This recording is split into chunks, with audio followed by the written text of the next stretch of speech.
죽은 자 가운데서 부활하셔서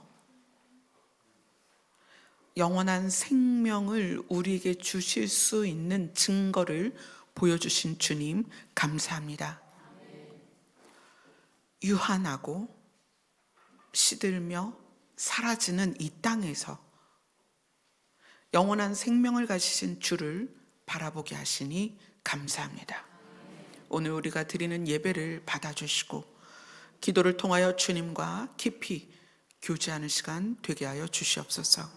예수님 이름으로 기도드리옵나이다. 아멘.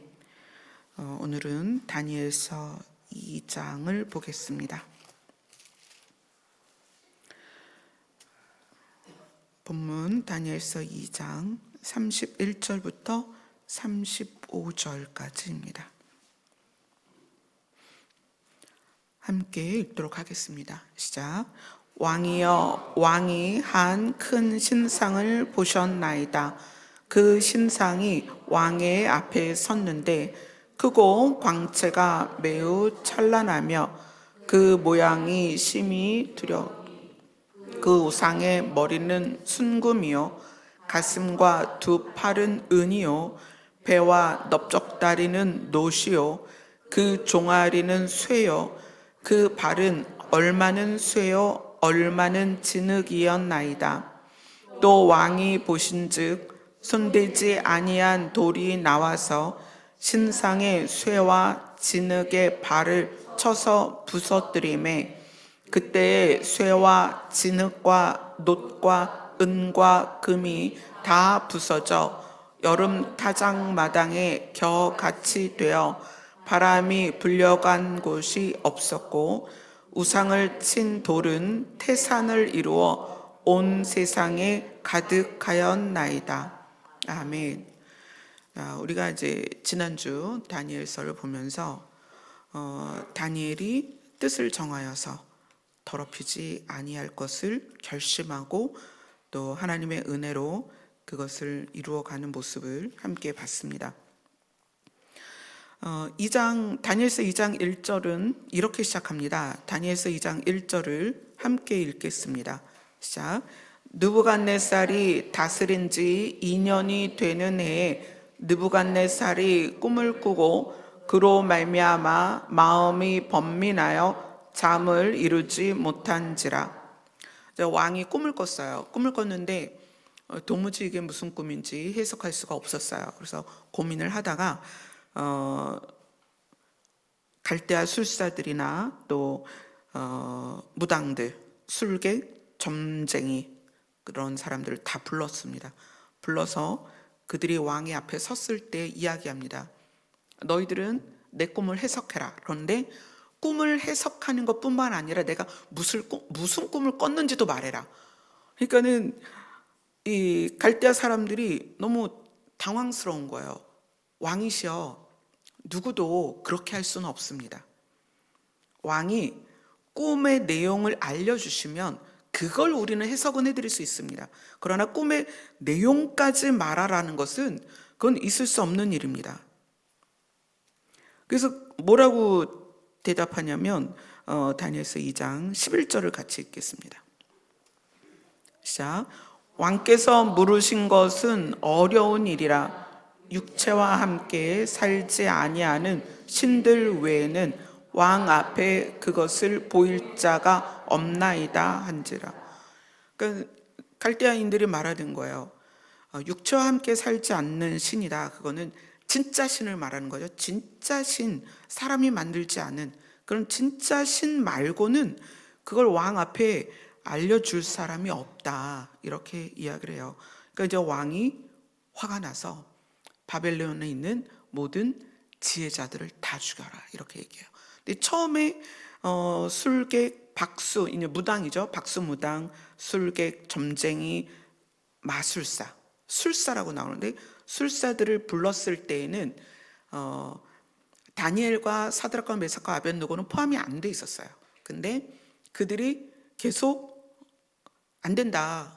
꿈을 말해줘라. 이렇게 이야기를 하니까 왕이 화가 나서 다니엘과 그 세 친구를 포함한 유다에서 끌려온 청년들까지 다 해서 다 죽여라. 이렇게 된 거예요. 그래서 다니엘도 이제 잡혀서 죽어야 하는 상황이죠. 그때 이제 근위대장 아리옥이 지휘자들을 죽이러 나가는데 다니엘을 만납니다. 물어봐요. 왜 그래요? 무슨 일이에요? 그랬더니 이마저마에서 왕이 꿈을 꿨는데 그 꿈 내용도 말하라 하고 그것에 대한 해석도 말하라 하니 아무도 지금 그걸 못하고 있어서 왕이 화가 났다. 그렇게 해요. 그래서 다니엘이 집에 돌아가서 그 새 친구한테 그 얘기를 합니다. 그리고 뭐라고 하냐면 2장 18절입니다.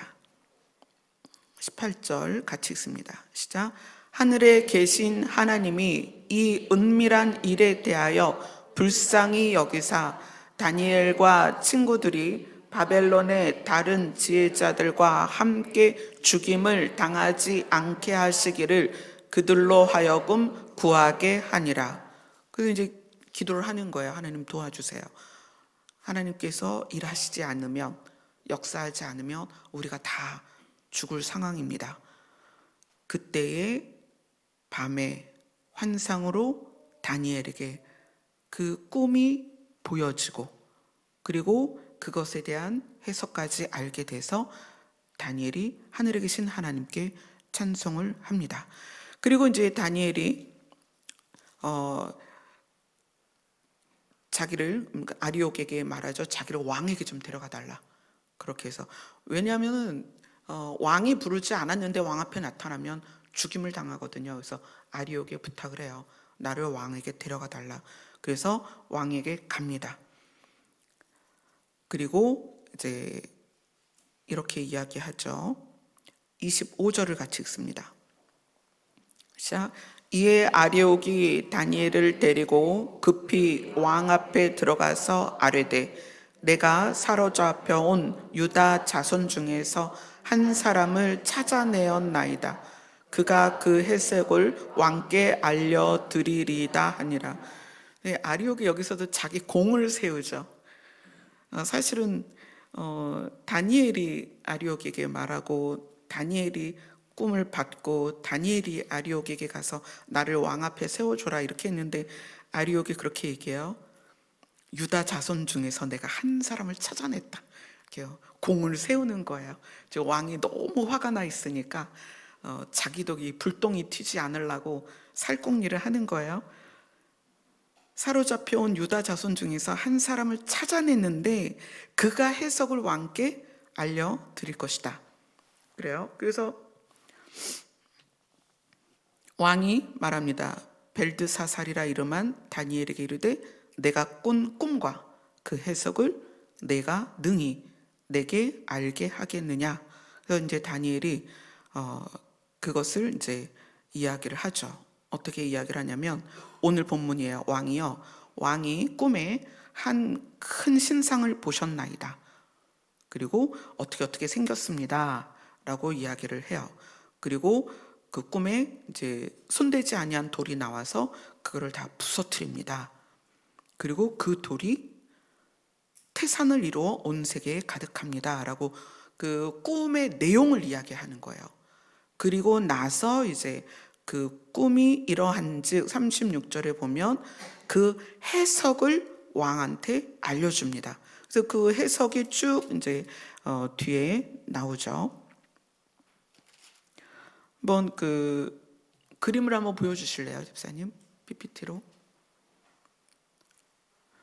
이 느부갓네살 왕이 본 신상이에요.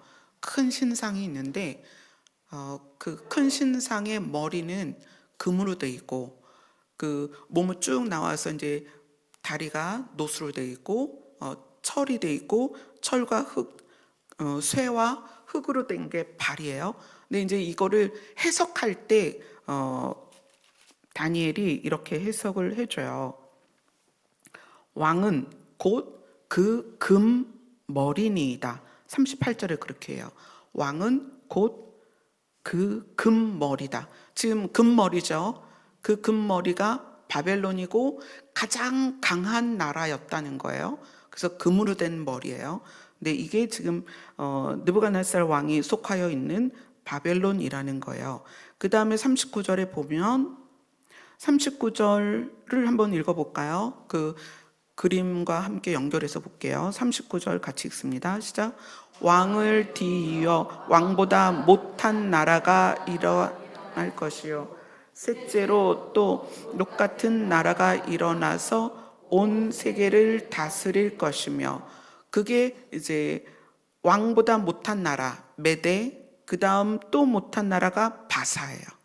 그렇죠?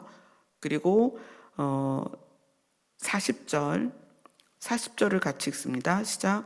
넷째 나라는 강하기가 쇠 같으니 쇠는 모든 물건을 부러뜨리고 이기는 것이라. 쇠가 모든 것을 부수는 것 같이 그 나라가 문 나라를 부서뜨리고 찌을 것이며, 그 쇠라고 하는 나라가 헬라죠. 헬라. 그 다음에 이제 왕께서 넷째 나라가 로마입니다. 로마. 하나, 둘, 셋, 넷째 나라가 로마예요. 로마하고 그 다음에 이제 42절에 보면 41절, 42절이 발과 발가락에 대한 이야기예요. 41절, 42절 같이 읽습니다. 시작.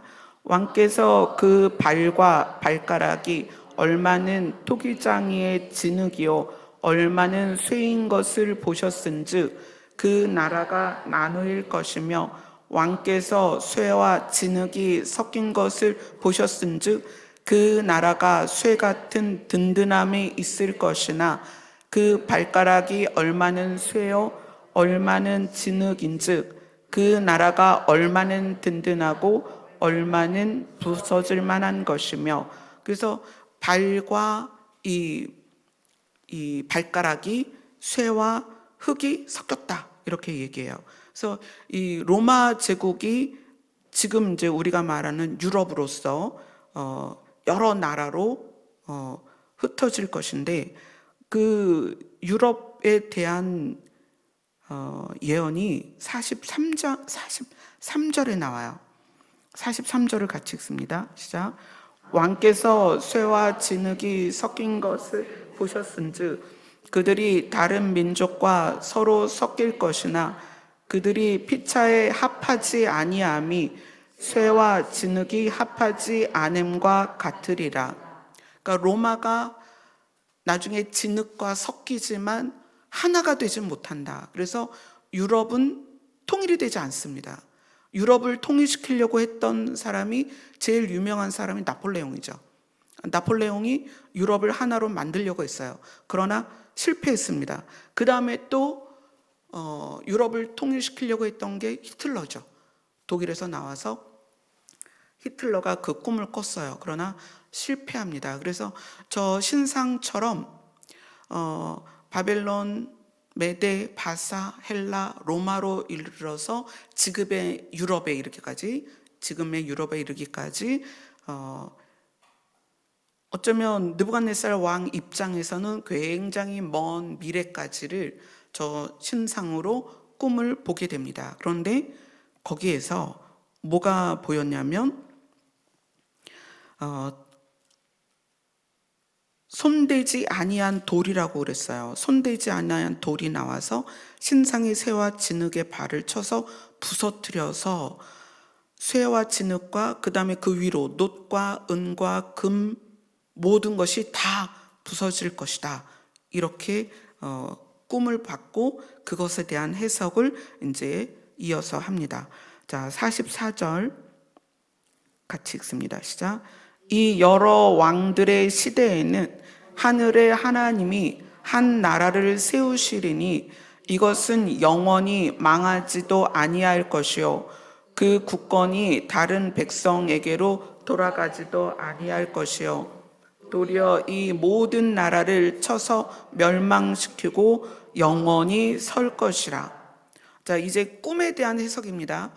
이 신상은 이렇게 여러 나라의, 그러니까 이제 그 시간의 흐름이 있죠. 지금 머리가 되는 바벨론부터 진흙과 쇠가 섞인 발가락까지 이 시대가 쭉 흐를 것인데, 이 시대가 그대로 있는 것이 아니라 손대지 아니한 돌이 나와서 이거를 무너뜨릴 것이다. 그것에 대한 것을 45절이 이야기합니다. 45절을 같이 읽습니다. 시작. 손대지 아니한 돌이 산에서 나와서 쇠와 놋과 진흙과 은과 금을 부서뜨린 것을 왕께서 보신 것은 크신 하나님이 장래일을 왕께 알게 하신 것이라. 이 꿈은 참되고 이 해석은 확실하니이다 하니. 실제로 느부갓네살 왕이 이 꿈을 꾼 거예요.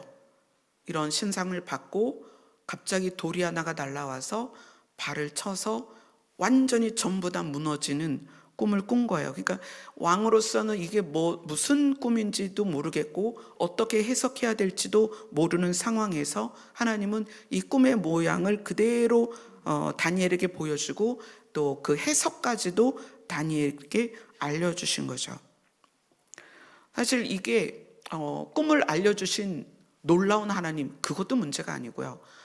이 신상이 어떤 나라로 됐다도 사실 중요한 얘기는 아니에요.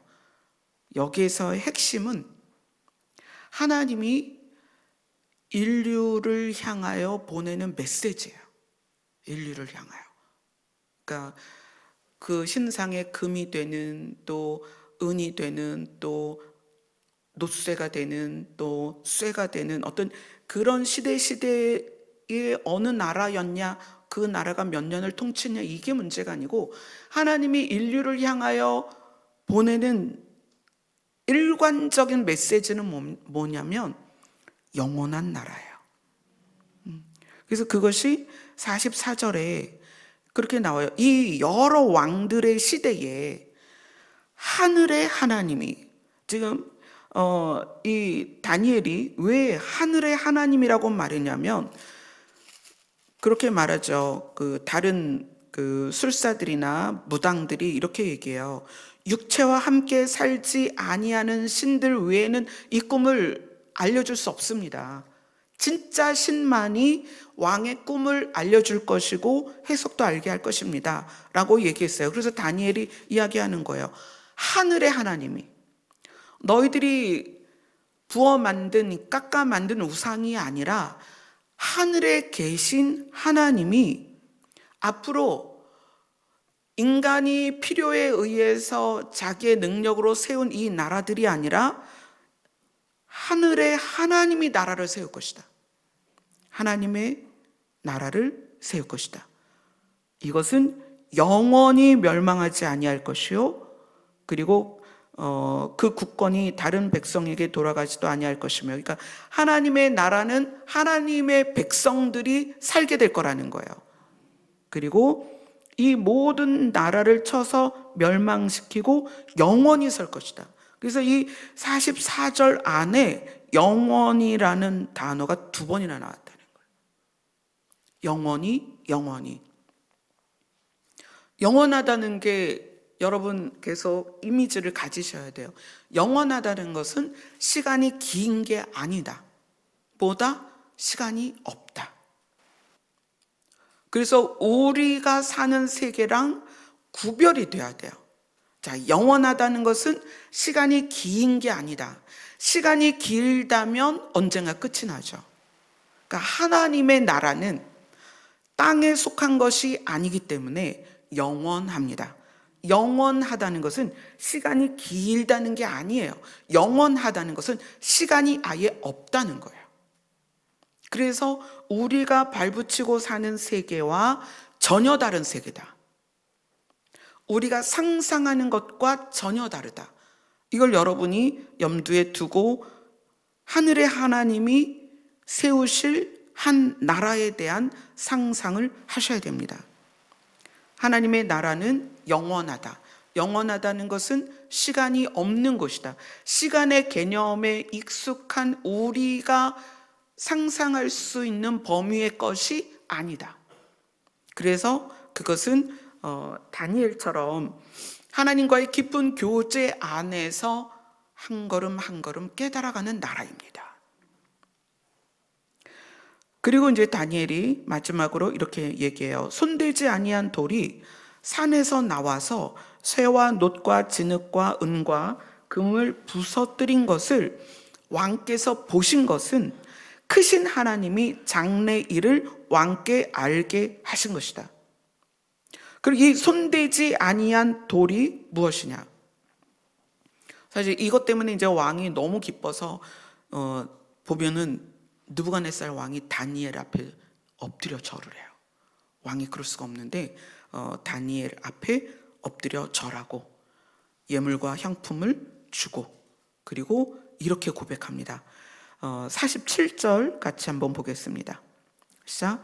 왕이 대답하여 다니엘에게 이르되 너희 하나님은 참으로 모든 신들의 신이시요 모든 왕의 주제시로다.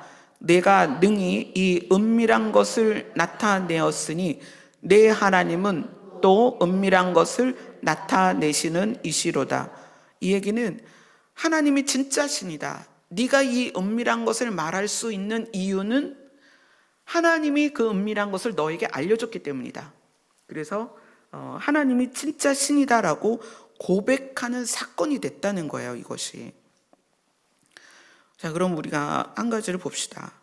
이 손대지 아니한 돌, 이것이 산에서 나왔다. 손대지 아니한 돌. 이 신상으로 이루어진 시대의 흐름과 역사적인 국가들과 그 국가들의 이제 형성과 쇠퇴를 신상으로 보여줬는데, 손대지 아니한 돌이 나와서 그것들을 다 멸망시킬 것이다. 그럼 손대지 아니한 돌은 무엇을 말할까요? 그것은 예수 그리스도를 말하는 거죠. 제가 이 본문을 보면서 왜 예수님을 돌로 표현했을까? 하필이면 예수님을 목자로도 표현을 하죠. 예수님이 반석이시다, 목자다, 생수다, 여러 가지 표현들이 있어요. 생명이다, 빛이다. 그런데 여기에서 손대지 아니한 돌이다. 왜 돌이라는 표현을 썼을까? 지금으로 보면 이제 그 긴 역사 동안에 유적지, 우리나라 유적지 중에 돌로 된 탑들이 많이 있어요. 그러니까 이 시대에 변함이 없다라는 개념으로서 돌을 하나님께서 비유로 선택하신 것 같아요. 하나님이 신의 입장에서 우리를 향해서 우리가 이해할 수 있는 언어, 우리가 이해할 수 있는 단어를 쓰시는 걸 좋아하세요. 그래서 예수님을 돌로 표현할 때에는 변함이 없고 쉽게 부서지지 않고 몇천 년을 유지될 수 있는 그 형태, 변함이 없는 형태. 그래서 그 돌이 갖고 있는 특징 때문에 예수님을 돌로 설명을 하셨을 것이다. 진짜 예수님이 돌인가요? 돌은 아니죠. 근데 하나님 입장에서, 신의 입장에서 인간이 어떻게 하면 신을 이해할 수 있을까? 근데 그 예수님에 대해서 돌로 표현을 하십니다. 왜 돌로 표현하시느냐? 그분은 변함이 없다는 거예요. 우리는 늘 변하잖아요.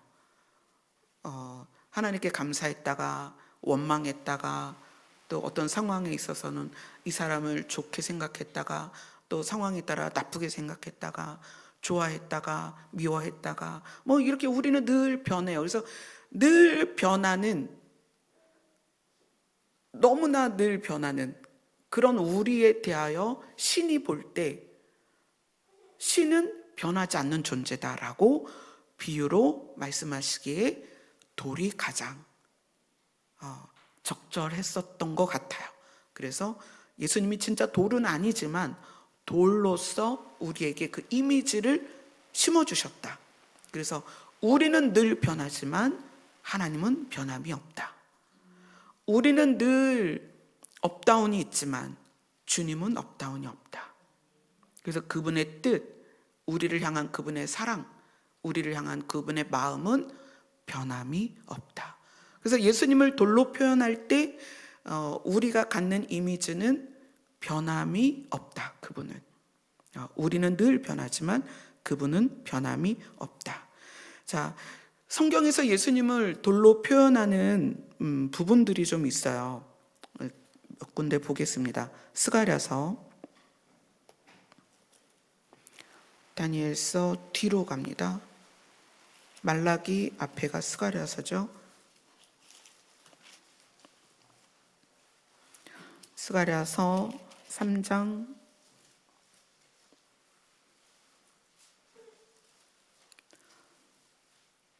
9절, 스가랴서 3장 9절 같이 읽겠습니다. 시작. 여호와가 말하노라. 내가 너 여호수아 앞에 세운 돌을 보라. 한 돌에 7 눈이 있느니라. 내가 거기에 새길 것을 새기며 이 땅의 죄악을 하루에 제거하리라. 이 땅의 죄악을 하루에 제거하는 세운 돌이 있다는 거예요. 그게 누구죠? 예수 그리스도죠. 예수 그리스도를 그렇게 표현합니다. 여호수 앞에 세운 돌을 봐라. 그 돌이 이 땅의 죄악을 하루에 제거하리라. 그러니까 돌의 특징입니다. 예수님을 돌로 표현하면서 그분에게 주어진 사명은 변함이 없다. 반드시 이루어진다. 그분은 우리의 죄를 하루에 해결해버리는, 우리의 죄를 사해버리는 사명을 가지고 이 땅에 오신 분이라는 거예요.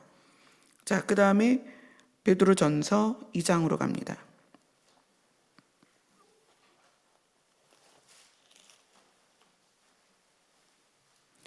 베드로전서 2장 4절로 5절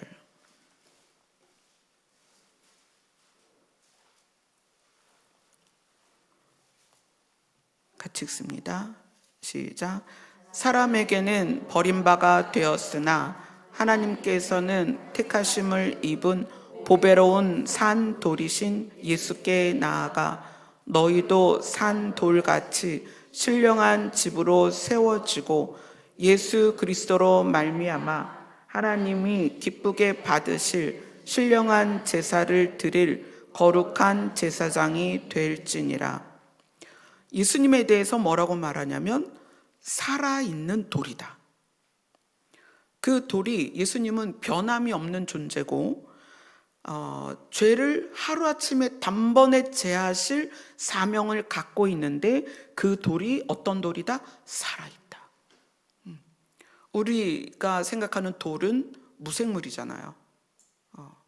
그냥 이거는 생명이 있다라고 우리가 생각을 하지 않는 존재인데 성경은 그 돌이 변함없고 우리의 죄를 단번에 제하실 그 돌이 살아있다. 그래서 그것을 증거로 부활하셔서 그 증거로 우리에게 보이셨죠. 이 돌에 대해서 다니엘서는 왜 손대지 아니한 돌이라고 그랬을까요? 이 다니엘서가 지금 성경 말고 이 성경은 개역 개정판이잖아요. 그 전에 성경이 여러 번 우리나라에서도 내용이 이제 단어들이 좀 바뀌었는데 이 손대지 아니한 돌이 예전에는 이렇게 쓰여 있었어요. 뜨인 돌. 들어본 기억 있으세요? 네, 있죠. 뜨인 돌. 그러니까 손대지 아니한 돌과 뜨인 돌은 약간 좀 이미지로 보면 좀 다르죠. 손대지 아니한 돌은 그 돌이 스스로 움직였다 이렇게 볼 수 있고, 뜨인 돌이라는 거는 형태로 보면은 공중에 떠 있는 돌이죠. 그래서 예수님을 손대지 아니한 돌, 뜨인 돌이라고 말한 이유가 뭘까요? 자, 출애굽기로 갑니다.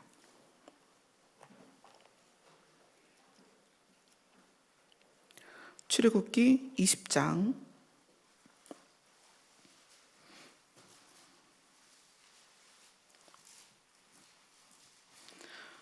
25절입니다. 출애굽기 20장 25절 같이 읽습니다. 시작. 내가 내게 돌로 제단을 쌓거든 다듬은 돌로 쌓지 말라.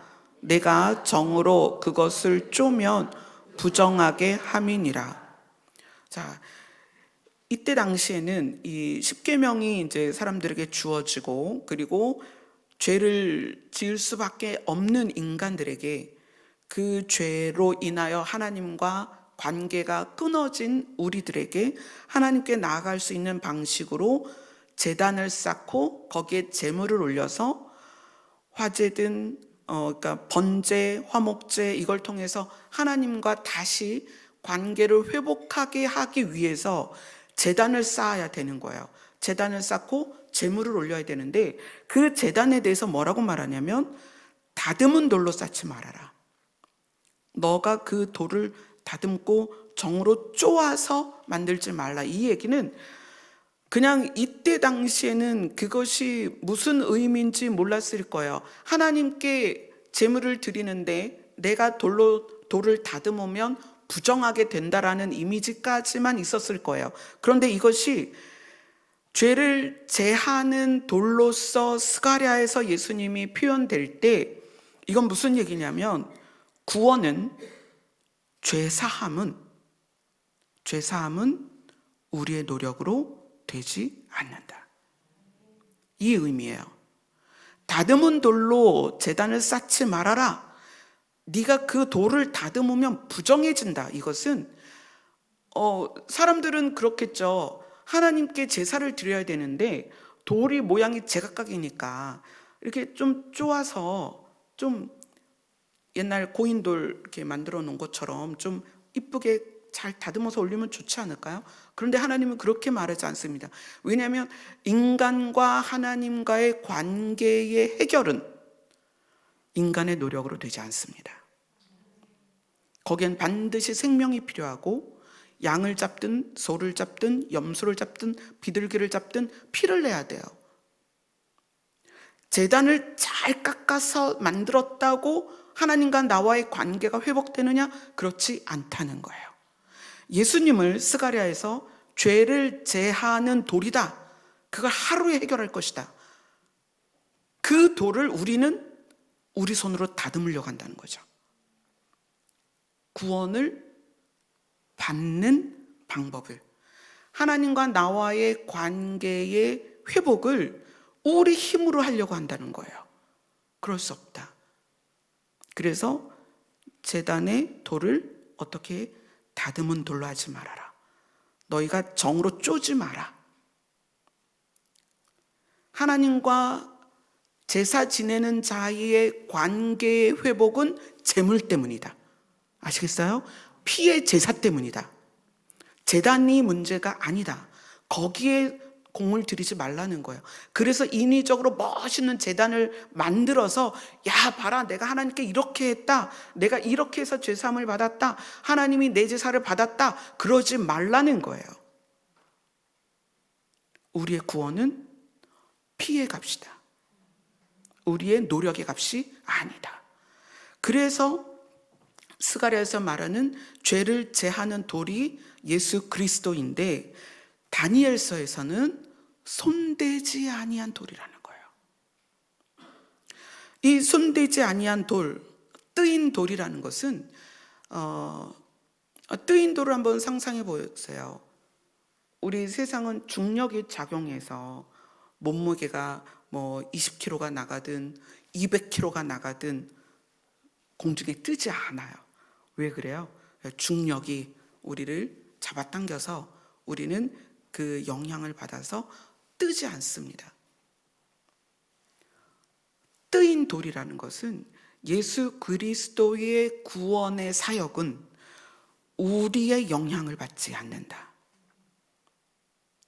예수님께서 이 땅에 오셔서 악을 제하고 그분의 나라를 세우는 데 있어서 악을 제하고 그분의 나라를 세우는 데 있어서 우리의 노력이나 또는 세상의 법이나 세상의 규칙이나 세상의 가치관이 그것에 관여할 수 없다. 오직 무엇으로? 그 돌이 어디서 나왔다고 그랬어요? 산에서 나왔다. 여호와의 산에서,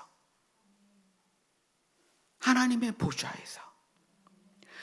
그분이 뜨인 돌로, 손대지 아니한 돌로 나와서 그 신상을 무너뜨리고 그 죄악을 심판하고 그분의 나라를 세우는 것은 우리의 의지도, 우리의 뜻도, 또 이 세상의 가치도, 어떤 것도 그것을 관여할 수 없다. 무엇이? 하나님의 뜻만이 거기에 관여된다는 거예요. 우리를 향한 구원의 계획은 하나님의 뜻입니다. 우리의 뜻이 아니에요. 우리의 구원의 방식은 하나님의 방식입니다. 우리의 방식이 아니에요. 어쩌면 우리가 뭔가 열심히 해서 구원을 받겠다? 그럼 그거는 교만입니다. 우리는 어떤 것도 할 수 없어요. 그래서 그 예수님을 변함이 없는 완전하신 모습으로서 돌로 비유하는데, 그냥 돌이 아니라 손대지 아니한 돌, 뜨인 돌로 표현되고 있다는 거예요. 그리고 출애굽기에서는 다듬지 않은 돌, 그분의 사역, 그분의 은혜, 그분이 이루시는 구원은 우리의 노력과 우리의 가치관과 세상의 어떤 것으로도 관여할 수 없다. 이걸 아셔야 돼요. 그래서 뜨인 돌, 중력조차도 그 돌을 내려오게 할 수 없다. 왜냐하면 예수 그리스도의 사역은 하나님의 뜻에 의하여 이루어지는 것입니다. 근데 하나님의 뜻이 뭐예요? 우리를 살리는 것이다. 그래서 그 돌이라는 이미지를 생각해 보세요. 변함이 없다라는 것은 믿을만하다. 아멘. 하나님은 믿을만하다. 예수님은 믿을만하다. 절대 변함이 없다. 내가 그것을 믿기만 하면 그분은 그 약속을 반드시 이루십니다. 아멘. 자, 그리고 예수님에 대해서 또 돌로 표현한 곳이 에베소서입니다. 에베소서 2장으로 갈게요.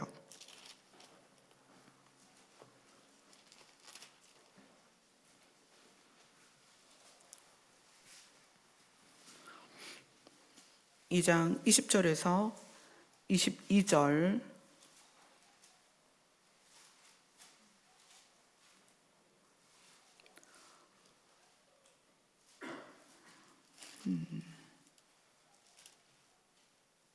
같이 읽겠습니다. 2장 20절부터 22절 같이 읽습니다. 시작.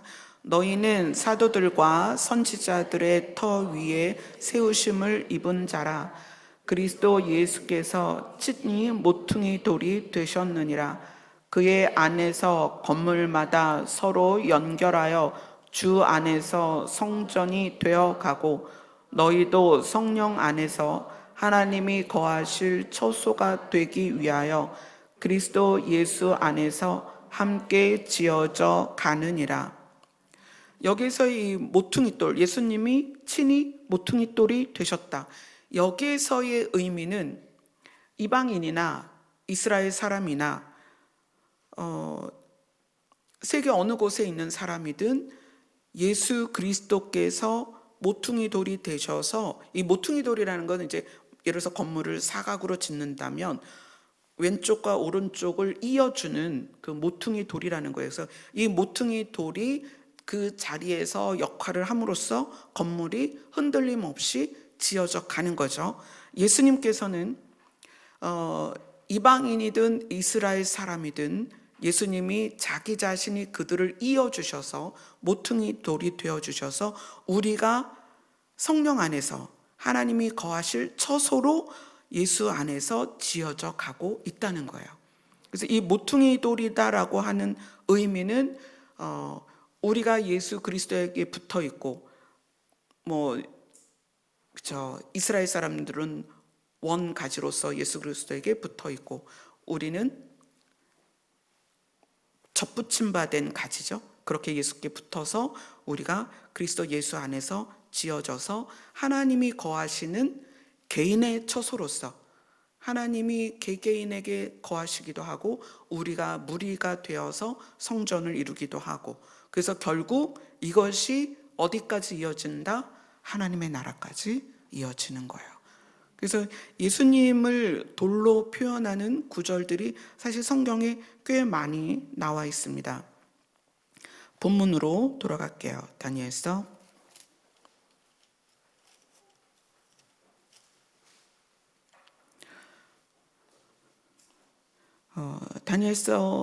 오늘 읽은 본문 중에 34절에 보면, 또 왕이 보신즉 손대지 아니한 돌이 나와서 신상의 쇠와 진흙의 발을 쳐서 부서뜨림에 그때에 쇠와 진흙과 녹과 은과 금이 다 부서져서 여름 타작마당의 겨와 같이 되었다. 그래요. 사실 이것이 이제 사실 성경의 예언이 되었죠. 누가복음 3장으로 갑니다.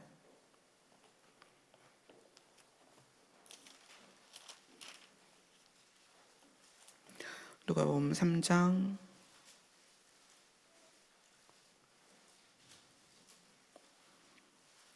17절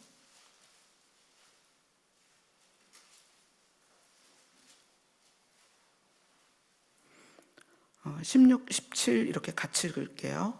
시작. 요한이 모든 사람에게 대답하여 이르되 나는 물로 너희에게 세례를 베풀거니와 나보다 능력이 많으신 이가 오시나니 나는 그의 신발끈을 풀기도 감당하지 못하겠노라. 그는 성령과 불로 너희에게 세례를 베푸실 것이요 손에 키를 들고 자기의 타작마당을 정하게 하사 알곡은 모아 곳간에 들이고 쭉정이는 꺼지지 않는 불에 태우시리라. 예수 그리스도께서 키를 들고 오셔서 자기의 타작마당에서 알곡은 곳간에 들이고 쭉정이는 꺼지지 않는 불에 태우시리라. 이것이 이제 요한이 사람들에게 예수님을 설명할 때 했던 이야기예요. 근데 그것이 그대로 다니엘서에 예언이 되어 있다는 거예요. 그분이 손대지 아니한 돌이 와서 심판을 하시는데 여름 타작마당에 그들이 겨같이, 겨는 껍데기죠. 그게 불에 타면 그냥 바람에 날려가거든요. 그 모습을 이미 이 느부갓네살 왕에게 하나님이 예언적인 꿈을 통해서 보여주셨습니다. 너무 신기하지 않아요?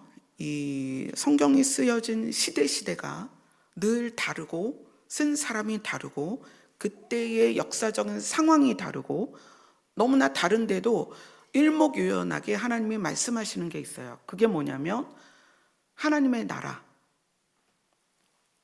예수 그리스도예요. 하나님의 나라와 예수 그리스도. 그래서 우리는 성경 어느 곳을 보든 그 성경에서 하나님의 나라와 예수 그리스도를 발견해야 하고, 그것으로 발견되어졌을 때 우리 안에 뭐가 세워지냐면 이제까지는 내가 원하는 게 있어서 하나님을 믿었고, 내가 바라는 방향이 있었고, 내가 이루고자 하는 목적이 있었다는 거예요.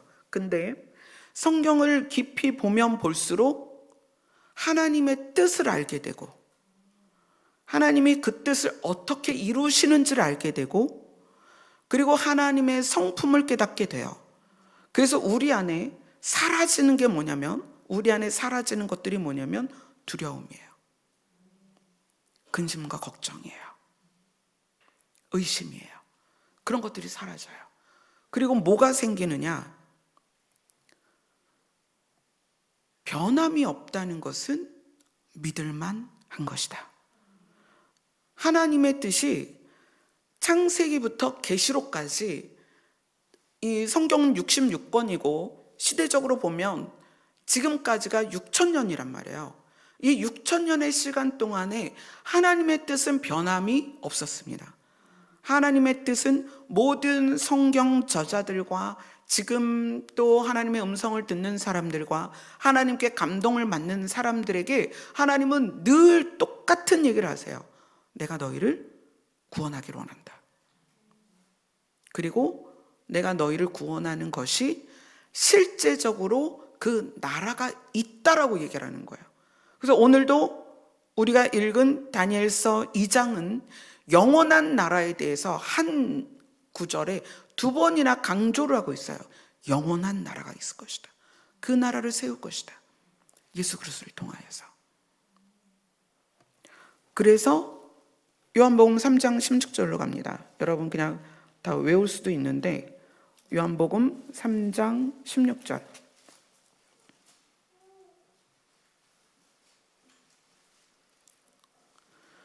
자, 요한복음 3장 16절을 같이 읽습니다. 시작. 하나님이 세상을 이처럼 사랑하사 독생자를 주셨으니 이는 그를 믿는 자마다 멸망하지 않고 영생을 얻게 하려 하심이니라. 독생자를 주셨는데 그 주신 이유가, 왜냐하면 누구든지 그를 믿는 자마다 멸망하지 않고 영생을 얻게 하려 하십니다. 영생을 얻게 하려 하는 이유는 영원한 나라에 들어가야 하기 때문이죠. 영원한 나라는 영생을 소유한 사람이 들어갑니다.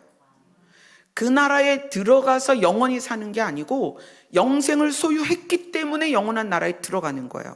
자, 그래서 이 3장 16절을 독생자를 주셨으니에서 손대지 아니한 돌을 주셨으니로 한번 읽어볼게요. 자, 요한복음 3장 16절 같이 읽습니다. 시작. 하나님이 세상을 이처럼 사랑하사 손대지 아니한 돌을 주셨으니 이는 그를 믿는 자마다 멸망하지 않고 영생을 얻게 하려 하심이라. 아멘. 자, 이번에는 독생자를 빼고 뜨인 돌이라고 하겠습니다. 뜨인 돌 같이 읽습니다. 시작. 하나님이 세상을 이처럼 사랑하사 또 뜨인 돌을 주셨으니 이는 그를 믿는 자마다 멸망하지 않고 영생을 얻게 하려 하심이라. 자, 이번에는 독생자를 죄를 제하는 돌 이렇게 합니다. 우리 스가랴서에서 봤죠? 죄를 제하는 돌. 같이 읽습니다. 시작. 하나님이 세상을 이처럼 사랑하사 죄를 제하는 돌을 주셨으니 이는 그를 믿는 자마다 멸망하지 않고 영생을 얻게 하려 하심이라. 자, 이번에는 독생자를 빼고 산 돌이라고 하겠습니다. 같이 읽습니다. 시작.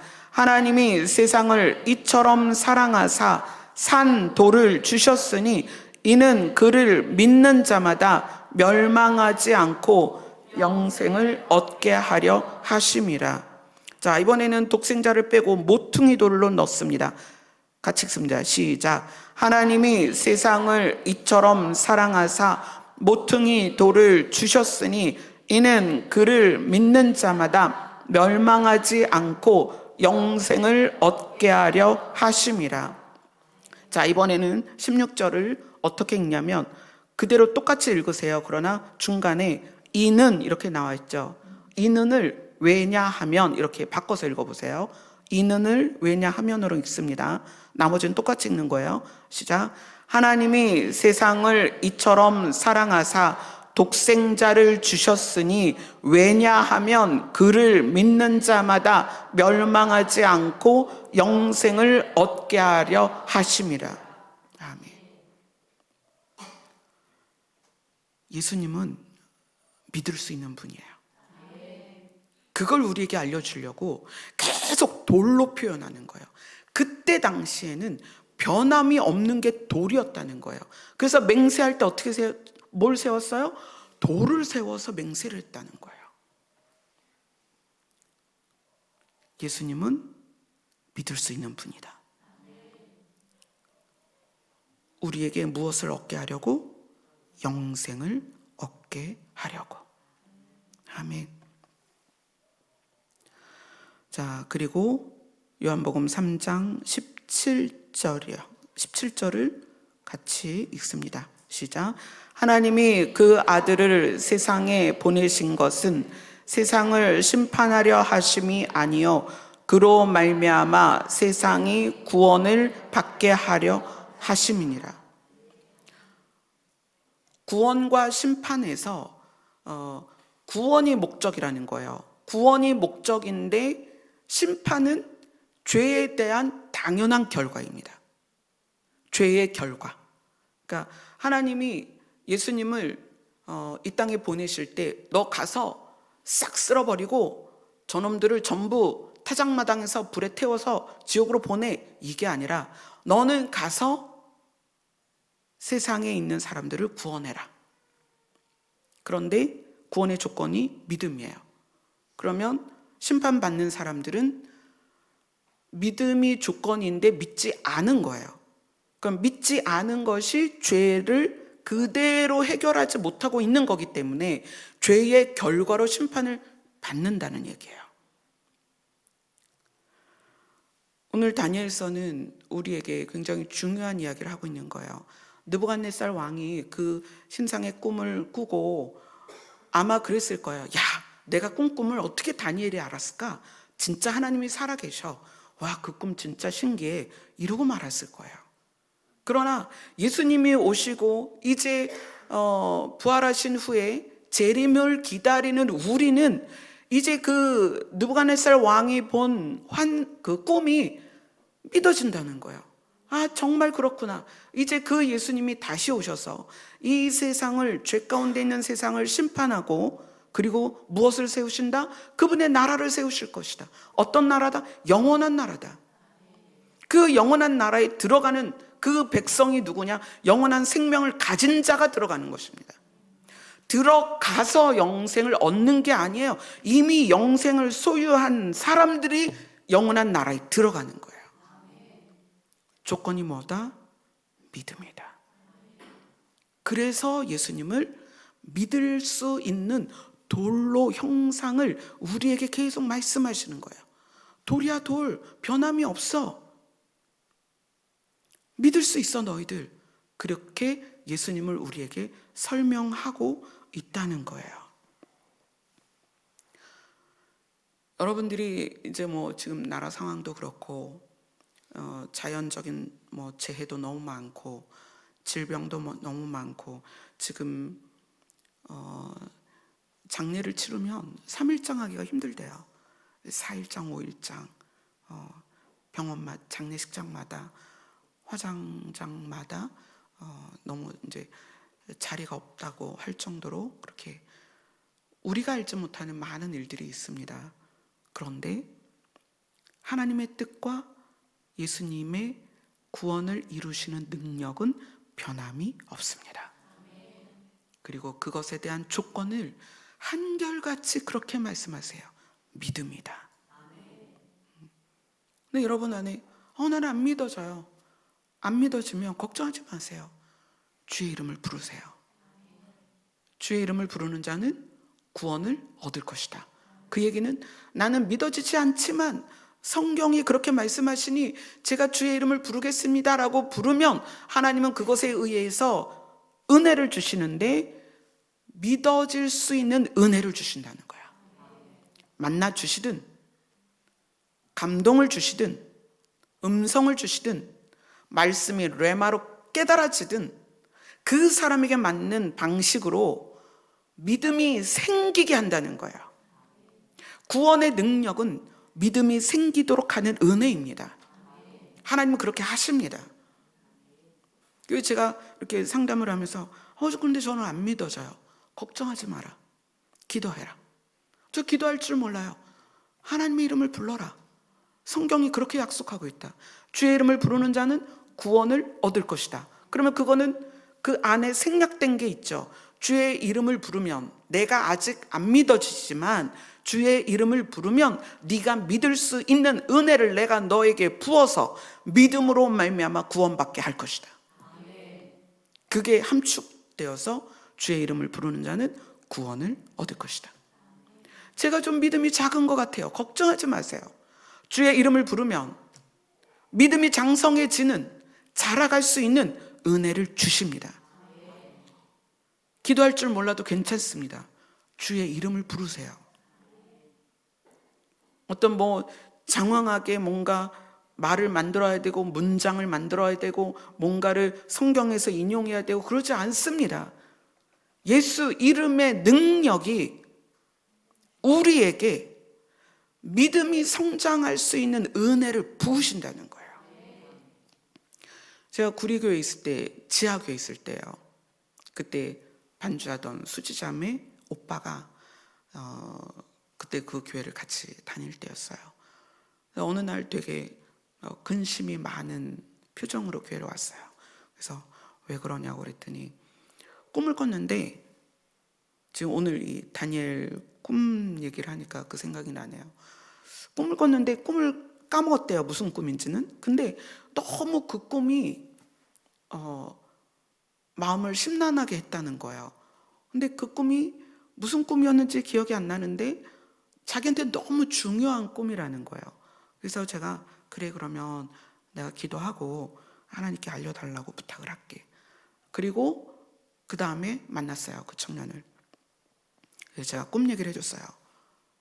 형제가 꾼 꿈은 이런 거야. 그러면서 어떤 꿈이었냐면, 그 형제가 길을 가는데 신발이 없었어요. 신발이 없고 맨발로 길을 가는데 파란색 그 빛이 나는 신발 하나를, 그러니까 한 켤레면은 두 짝이어야 되잖아요. 짝이 두 개가 있어야 되잖아요. 근데 한 개만 들고 한 개를 잃어버린 거야. 그래서 파랗게 빛나는 신발 하나를 들고 길을 서성이며 잃어버린 신발을 찾는 그런 꿈을 꾼 거예요. 그래서 내가 그런 꿈 꾼 거 맞냐 그랬더니 맞다는 거예요. 기억이 난대요. 그래서 그 형제에게 잃어버린 그 신발 하나가 예수 그리스도다. 주를 찾아라. 그러면 굉장히 많은 시간을, 이제 30대 후반 청년이었는데 많은 시간을 방황하고 우울하고 어떤 자기 일을 할 수 없는 그런 심리 상태로 있었어요. 형제에게 예수 그리스도가 들어오면 그 파랗게 빛나는 신발이 완성되어서 인생을 걸어갈 수 있다. 인도하실 것이다. 빛으로 인도하실 것이다. 생명으로 인도하실 것이다. 지금은 잘 모르겠어요. 연락을 안 한 지가 오래됐는데, 하나님은 개개인에게 꿈을 주실 때에는 이렇게 느부갓네살 왕처럼 미래의 일과 하나님이 하실 일에 대해서 보여주실 때가 있습니다. 다 모든 꿈이 그런 건 아니지만 간혹 그런 꿈들이 있어요. 여러분들이 이걸 기억하세요. 예수님은 믿을 수 있는 분입니다. 믿을 수 있으라고 우리에게 자꾸 돌로 표현을 해줬다는 거예요. 그때 당시에는 돌이 가장 완벽하게 보존되는 변함없는 상징이었다는 거예요. 예수님은 믿을 수 있다. 그분이 우리를 살리셨습니다. 그 믿음으로 우리는 영생을 얻는 것입니다. 우리는 구원을 위하여 내가 돌을 다듬거나 또는 손을 댈 필요가 없다.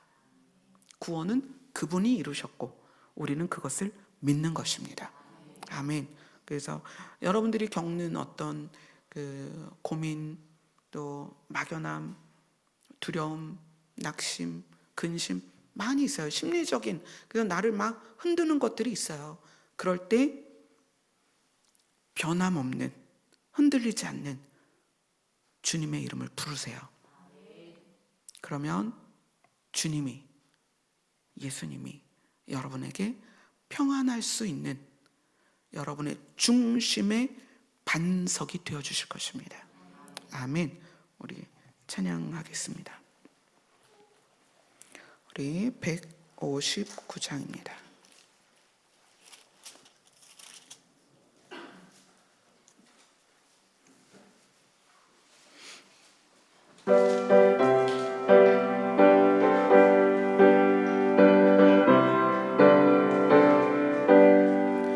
기뻐 찬송하세 주님 부활했네 그 무덤의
12시까지 기도를 할 텐데 여러분들의 믿을 수 있는 구원하신 예수 그리스도의 이름을 부르세요.